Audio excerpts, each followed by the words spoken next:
26-এর information bulletin. আজ হচ্ছে 1 June, 1 তারিখ, জুন মাসের হচ্ছে 1 তারিখ আজকে।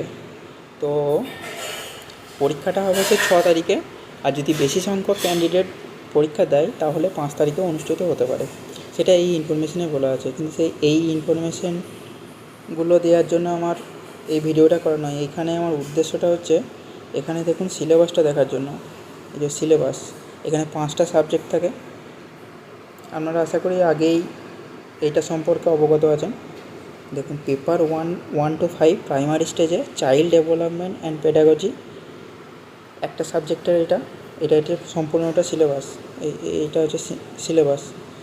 আর হচ্ছে ম্যাথামেটিক্স আছে, ঠিক আছে। তো তারপরে সাবজেক্ট আছে আপনার হচ্ছে এনভায়রনমেন্টাল অ্যান্ড স্টাডিজ আর ল্যাঙ্গুয়েজ 1 আর ল্যাঙ্গুয়েজ 2। এটা ল্যাঙ্গুয়েজ 1 আমাদের যারা ওয়েস্ট বেঙ্গলের ক্যান্ডিডেট তাদের বেশিরভাগটাই হবে হচ্ছে বাংলা, আর ল্যাঙ্গুয়েজ 2 হচ্ছে আপনার ইংলিশ। এরপরে এখানটাতে একটা জিনিস আপনাদেরকে মানে ভালো করে বলে রাখা বা বুঝে রাখা ভালো, সেটা হচ্ছে টেটের যা সিলেবাস এবং ওয়েস্ট বেঙ্গলের টেটের যা সিলেবাস মোটামুটিভাবে এক। বেসিক যে জায়গাগুলো থেকে কোশ্চেন আসে সেগুলো মোটামুটিভাবে একই। তো টেট যদি অ্যালাউ হয়ে যায় ওয়েস্ট বেঙ্গলের জন্য তাহলে তো খুবই ভালো কথা। আর যদি অ্যালাউ যদি নাও হয় তাও আপনি সেক্ষেত্রে এটাকে আপনার মক টেস্টের মতো করে দিতে পারেন, কিন্তু পরীক্ষাটা অবশ্যই আপনাদের দেওয়া প্রয়োজন আছে।